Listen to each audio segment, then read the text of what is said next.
Well, Australian employers are expected to embark on a hiring blitz ahead of Christmas. More than 280,000 jobs are forecast to be available by the year's end as a result of wage growth and easing COVID-19 restrictions. Joining us live for more is Andrew McKellar. He's the Chief Executive of the Australian Chamber of Commerce and Industry. Andrew, is jobs boom just another way of saying skills shortage? Is this a positive spin on something that's actually a real issue for employers? Yes, well, hello, Ash, and I guess that's exactly right.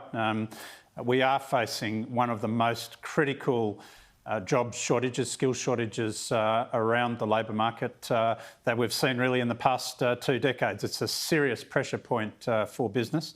Yes, the data that we've seen from the National Skills Commission shows 250,000 job vacancies. How we get people into those jobs is the critical test for business.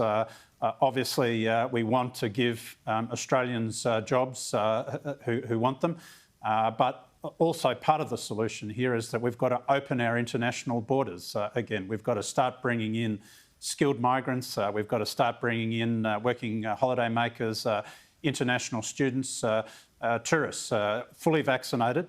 We know that they can come in safely as we hit those critical vaccine thresholds, and we're seeing that in states like New South Wales and Victoria now. So is the federal opposition right when they're warning today that this so-called jobs boom will be short-lived, it'll be a sugar hit? They're sort of suggesting that when those borders do open and overseas workers are allowed back in, the casual nature of those jobs might see them dry up.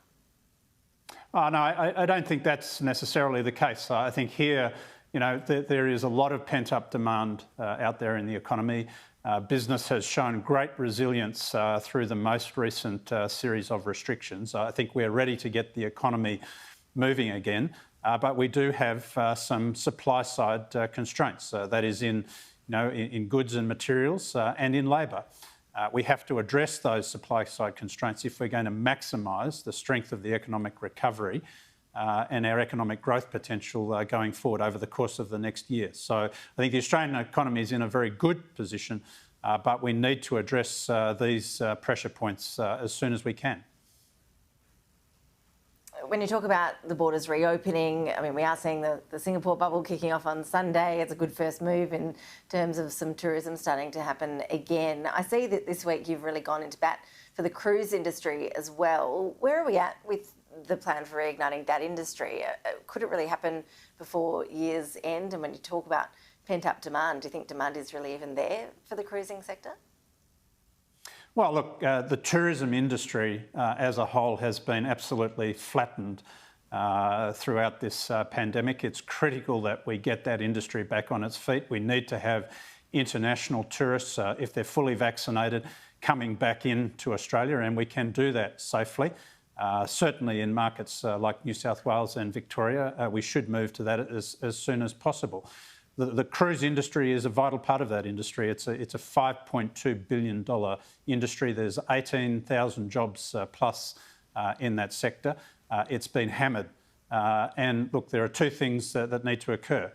The federal government needs to lift its biosecurity determination, and the state governments need to open up to that industry again operating in their waters.